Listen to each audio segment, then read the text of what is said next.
In this, the first episode of our new series, Rick goes to show nothing is sacred as he checks out the new hack-and-slash brawler from Keen Games, Sacred 3. Usually I get ambushed by the ladies. Jolly cooperation is thrown out of the window as we chat about the best and worst games to play with friends. No. Yes, John. No, John. Activate the fuck turret, John. And Fran explores the deepest recesses of the temporal lobe in the indie puzzler Mind, Path to Thalamus.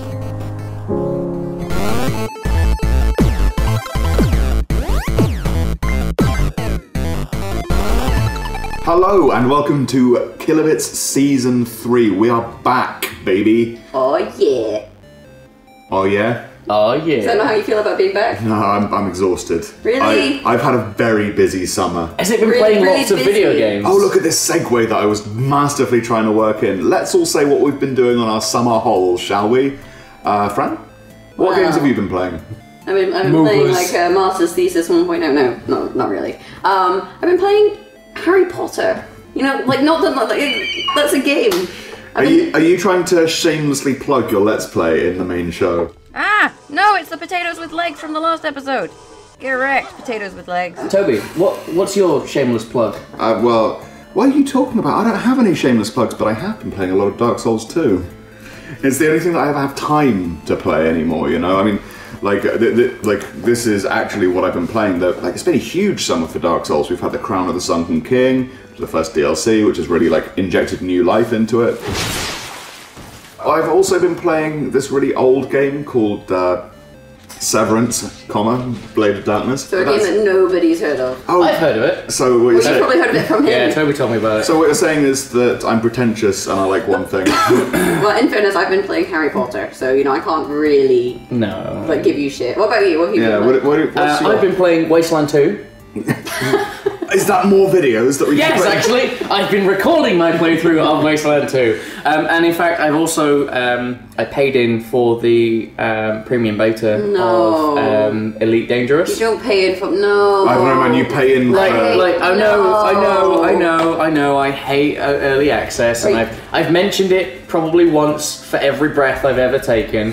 But it doesn't feel like a beta. It feels like a really, really good excuse to just sit in front of my computer and touch myself. Ready to engage. 2,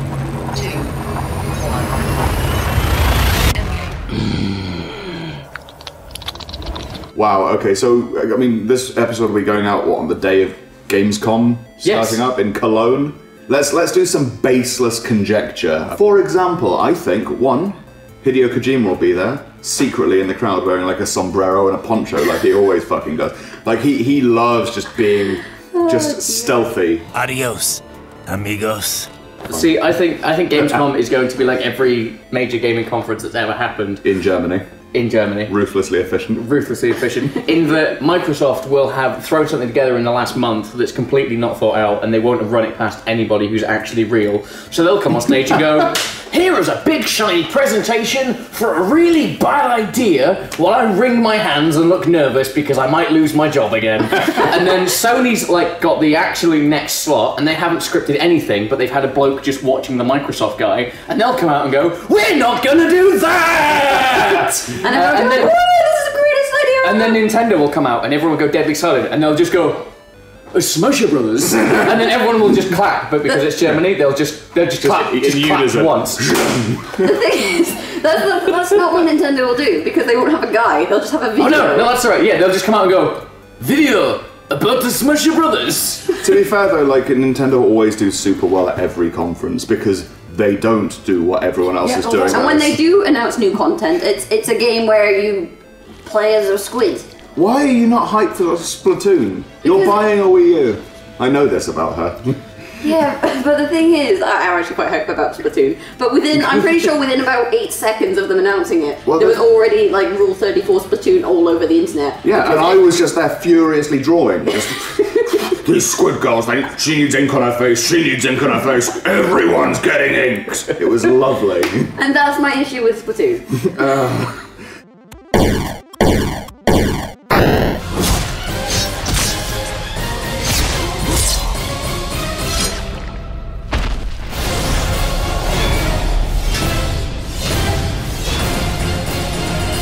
So I've been playing Sacred 3, which has moved from Ascalon to a new developer, who have taken it in an interesting direction. The plot focuses on the heart of Ancaria, a powerful artifact that is linked to the land and draws its power from it.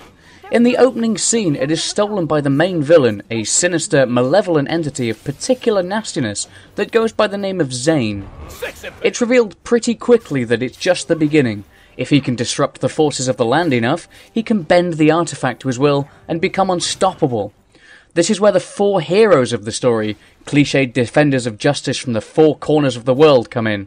It's an old story given very little in the way of a new twist. Heroes defeated the Dark Elf Matriarch. The narrative is what is supposed to give the game a little uplift, but really, this is where it all started to come apart for me.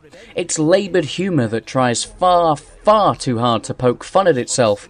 This has been done in the past to great success, but not this time, I'm afraid. When every single line of dialogue either sounds deliberately bored with its own cliches, pokes fun at the genre with almost fourth wall breaking cringiness, or at its worst, shoehorns terrible pop culture references in, it's not a pleasurable experience. All you're doing is making him angry, and you wouldn't like him when he's angry. What really gets me, if you've got professionals making such great quality audio, and making the game look really good, why would you hire an intern to do such poor scripting? The gameplay is a beast of two halves. It makes some really great leaps in some areas, and in others it just seems to step backwards. Let's start on a high. Scratch that. Let's start on a disclaimer, and then a high. This game is terrible on a keyboard. It's nice to play on a gamepad though, so use one of those if you plan to. But the good points, the combat being the majority of the game is fluid and intuitive, the special abilities, of which you get to choose 2 per level, are varied and useful, charge through normal attacks quickly, and the upgrades you eventually buy for them feel like a real boost. The monsters are varied, the tactics you need to employ are easy to pick up and difficult to stay on top of. All in all, it's a strangely satisfying experience for what is essentially tap A until something dies. The bad points. The special abilities feel like the only way to win by about mission 5 and onwards. The basic attacks at this point are just ways of charging them, and against any more than a single moderately tough enemy, you'll feel like you're bashing against a wall. You need to spam your skills to take on anything more than, say, 6 or so enemies, and taking a ton of damage is almost unavoidable. There is a complete lack of loot in the game as well. Seriously, who doesn't put loot in a hack and slash? So I've been quite scathing on this game, but if you'd like to find out how I came to these harsh opinions, then the review is just below my nipples. Click it. Click it. So, I mean, it's just bad Diablo 2? No, it's just bad. Okay, so I mean, you could play co-op though, right? I mean, I noticed in your review that you didn't. Get some friends, Rick, who could have access to the game before it comes out. Yeah, honestly. Jeez. But co-op. I don't think they would have been friends for very long. I was going to say, any of your friends who would unironically play Sacred 2 with you? Sacred 3. Whatever. Sacred 2. Sacred 2 is actually Point being, co-op games, right? So Sacred is just bad. But what is like a bad co-op game? A bad co-op game is a game that isn't even made fun by the inclusion of your friends. I've never so Dark Souls. Or something with a particularly terrible community, like League of Legends. In fairness, I don't really consider League of Legends co-op so much as I consider playing masochism. In that a team needs to work together to win. Like, yeah, they don't cooperate. No, but the best part is that... So I've heard that, well, basically, especially on European servers, when you play with Russian people, it seems to be this thing that when you're bad at a game, they just tell you to go play Mario. Like, they don't tell you to, like, uninstall or kill yourself, they're just like... Go and play Mario! Yeah. That is fun game for people like you! Yeah, basically, you cannot even jungle! That is exactly what happens. So, Toby? Yes, speaking of good Mario co-op game, I like New Super Mario Bros. Like, this is the thing about co-op, like, they're always amazing. Like, Crawl was amazing, and that's kind of co-op, but at the same time asymmetric, like, competitive, like, you should always be competitive. You always say that everything's good co-op. Yeah, everything is good co-op because you're not playing the game, you're playing your friends. Like, you know, you're sitting in a room with people. Whoa. And you're like, friends plural. Like you, Pete. Yeah, okay, fine. You're playing with Rick because he's contractually obliging you to in his bar. Point being, no, I disagree. I don't think all co-op games are good. I think... No? Well, Sacred 3. Well, I think some games tack like co-op on as an afterthought, Right. where you're not like where one player has more considerable abilities or skills or what have you. I think we both know what you're talking about. I think we were talking about Sonic. Yeah, freaking were you Sonic made to play as Tails? Here you go, Fran. You can have this control. You're playing as Tails. You can fly. But the thing is, whenever Sonic just like fucks off the side of the screen with that freaking spin dash, and then it's like, oh, you're gone. Yeah. Oh, look, you're flying down from the ceiling and you land. Oh, and you're gone again. I love that though, because like when I was made to play as Tails over at my mate's house, like you get to a boss and Tails is functionally immortal. Yeah, that's the only So time you just throw yourself into this fat man's machines over and over again, just curse you, Tails! Rick, what is your favourite co-op game? I think one of the best co-op games I've played in the past year or so is probably something like Rayman Legends. Oh my god, it's so which is good. just perfect platformer, and it's only more fun with friends. You don't need the co-op to get through. Co-op is something that's added in, doesn't detract from the experience, and makes it fun. And that's what co-op should be. And the music levels when you're with a pal and everyone's like, whoa, Blackberry, boom, boom, boom, whoa. And you can skin yourself as Mario and Luigi. Oh, Luigi, there's another tacked You on. can skin yourself.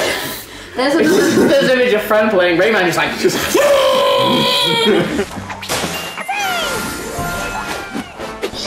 Like, have you guys ever played the Tales games? You know, Tales of Symphonia, Yes. Xillia. Yeah. Those are all co-op. How? Yeah, no, it's just the battle scenes, and it's fucking garbage. I remember being at my friend's house and just sort of sitting there, and we'd walk into a random battle and be like, oh, all right, lumber up from my fucking prone position, watching him do all these cutscenes, making nest of Doritos. making all these. Yeah, it was fucking just Cheetos powder all over his controllers because I hate him.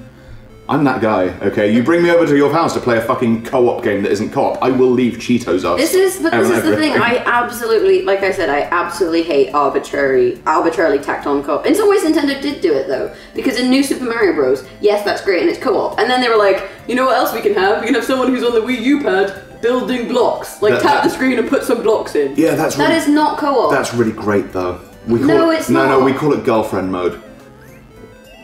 Oh, she's getting angry. Look at her twitching. No, it's cool. You know what has the best girlfriend mode though? Pikmin 3. You've got one person that's navigating on a... Wow. Don't glass me, Fran. Don't glass me for enforcing the patriarchy. Glass him, I'm Fran. free Scotland. Anyway, Pikmin 3. Pikmin 3, like, you've got one person navigating on a map and one person playing the game, and that's co-op, but one of them isn't even playing.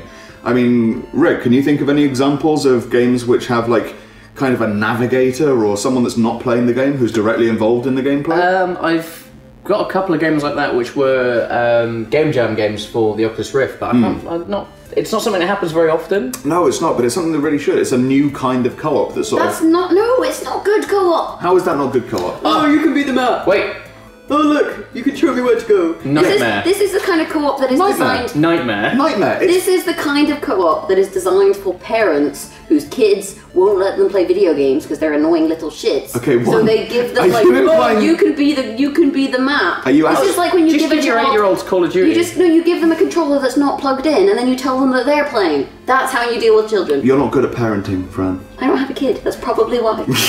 Yeah, I don't have a kid because I'm not willing to fake that they're playing video games with me. Okay, yeah, I totally You can, by age 4, they'll all be on League of Legends like, give it! Go home, go home! Screw it! Why do they sound like worms? No. I'll get you!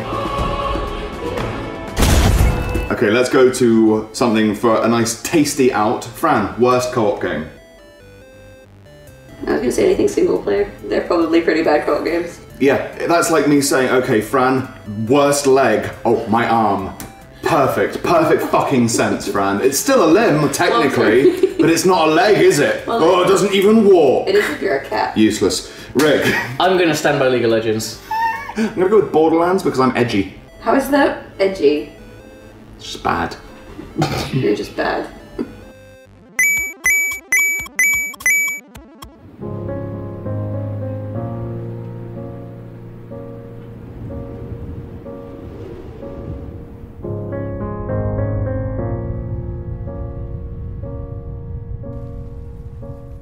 Indie games are a huge industry at the moment. The problem is that a lot of them tend towards, I want to say, simpler graphics. Mind Path to Thalamus, however, does not do this. This is a game that is all about atmosphere. Mind Path to Thalamus follows the inner monologue of a man struggling to come to terms with the death of his sister.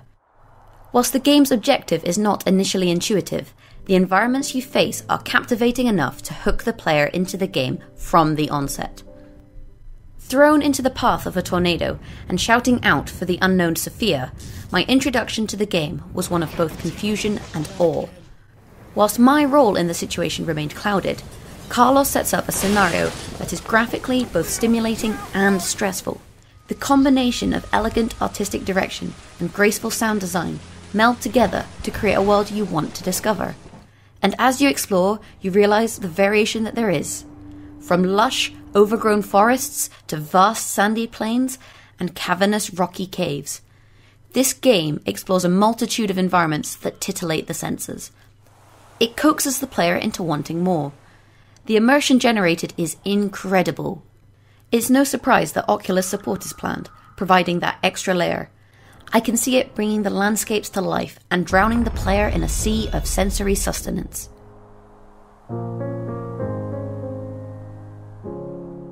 While sumptuous environments are all well and good, gameplay and story are what drive a game to renown. Fortunately for Carlos Coronado, this has been executed eloquently.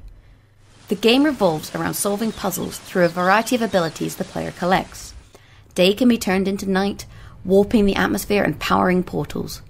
Sunshine can turn to storm, raising bridges to new locations. Time can be rewound, rebuilding what has since fallen into dilapidation. These abilities and others are implemented in intriguing ways to solve puzzles as the player journeys through the game. The puzzles themselves are perfectly balanced. They are initially used to teach you the game's mechanics and introduce new abilities. From there, the puzzles then meld these abilities together and make the player think. They are challenging enough that they require thought, but not so difficult as to drive the player away. And the satisfaction is tangible when a simple solution is discovered to a puzzle that initially appeared impossible. But what about storyline? Well, this game is confusing from the get-go. Really confusing. However, this is not to its detriment.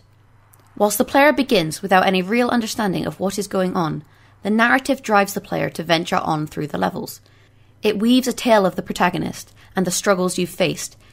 It trickles the tale bit by bit to the player, keeping them just in the dark.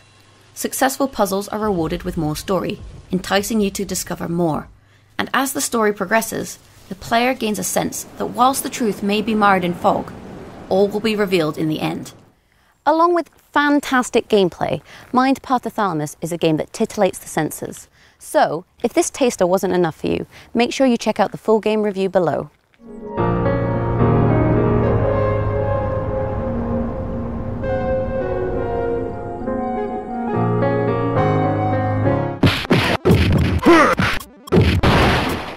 So we end this first episode of the new series with some tragic news.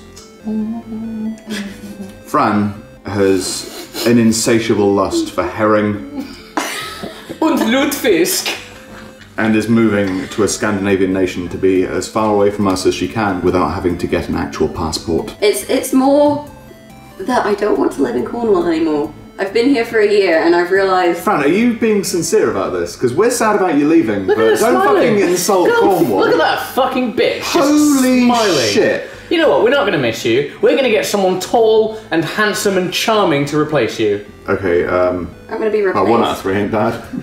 The new guy's shit, right? You guys stay loyal. What, loyal to Fran? Yeah. To Fran. Fucking pointless. You're fucking pointless. You're a fucking inanimate object. So yeah, unfortunately, Was no that more Russia? Yes. No more me on the main show in terms of like. Yeah, it's the first national anthem I thought of. Which... But I'll still be doing reviews. Okay, good. Potentially be in the main show. So you're still getting free games? Yep, I'm still playing Harry Potter. Are you going to be doing vlogs subtitled in Norwegian? Oh, I totally should. I don't know Norwegian. Yeah. Today. Oh, I do know Norwegian. I played some video games, but I didn't see the sun. I do know Norwegian. Really? Yeah, I elsker kilobits. I love the kilobits. Elsker. Elsker means. Elsker means... Not Alska, Nordic berries, fruit cider. I was going to say... Elska. Right, I think it's Elska. right. Now say a Nordic word that's not in front of you. Oost. Oost cheese. Yeah, well... What about... Hegel? I think video games is like something to Have do you been with playing like Magicka? Spiel. I don't know. Anyway, point being, I'm leaving. It's all very sad. Yeah, we're just mortified. We've laughed an awful lot for the fact Fran's leaving. Yeah, no, I'm masking the tears. Yeah. Anyway, if you'd like to say a heartfelt goodbye to Fran, then you can reach her on Twitter at @thekilobits and on Facebook at facebook.com/thekilobits. She'll be posting daily updates. Or almost hourly, in fact, she told me before this take. Literally every 20 minutes. Yeah, she said that if she didn't do that, then we are contractually obliged to her cut. Are you meant to be doing the cinnamon challenge?